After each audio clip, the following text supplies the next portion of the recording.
First Sunitha గారు, of course she's very beautiful. మీరు అంతే కైండ్ అని కూడా అనుకుంటారు, బట్ బ్యూటీకి కైండ్నెస్కి ఎప్పుడు కూడా లింక్ ఉండదు.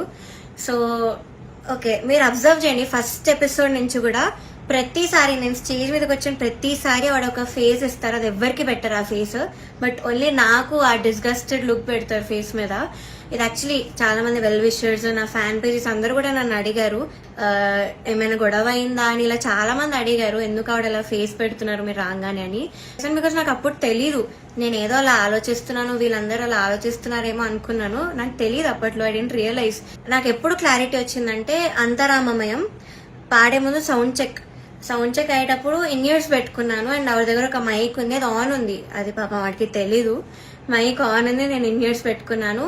సో కీరవాణి గారితో ఇలా చెప్తున్నారు అనమాట, ఈ అమ్మాయికి అసలు హై రేంజ్ వాయిసే కాదు, హై పిచ్ రాదు, కానీ మేనేజ్ చేసేస్తారు మీరు చూడండి, ఈ సాంగ్ లో తెలుస్తుంది చూడండి మీకు, అది ఇది అని చాలా ఎక్కిస్తున్నారు సార్కి. And it hurt me so bad stage మీద నించున్నప్పుడు. అప్పటికే నా సెల్ఫ్ ఎస్టీమ్ ఇలా ఆల్మోస్ట్ కిందకి దిగిపోయింది. చాలా ఏడుపు వచ్చేసింది ఆ టైంకి. కంట్రోల్ చేసుకొని లేదు, I have to do this అని నేను అంతరామమయం పాడాను. అండ్ ఆ పాటకు వచ్చిన అప్రిసియేషన్ నాకు ఇంకే పాటకు రాలేదు అప్పటి వరకు. సో అంతరామమయంకి బయట ఎవరు కలిసినా కూడా అందరు చెప్పారు నాకు వాయిస్ చాలా బాగా వచ్చింది ఆ పాటలో అని, కానీ చాలా బాగుంది ఆ పాట అని. అది యాక్చువల్లీ చాలా సాంగ్స్ ఇచ్చాం, రాముడు రావునికి చాలా ఇచ్చాము, నేను ఏది ఇచ్చినా వద్దు వద్దు వద్దు అంటే ఇంకా లాస్ట్ ఆప్షన్ గా మేల్ సాంగ్ ఇచ్చాను అంతరామమయం. సో అదే సెలెక్ట్ చేశారు, and I tried my best. Male song అయినా కూడా ఐ గేవ్ మై బెస్ట్.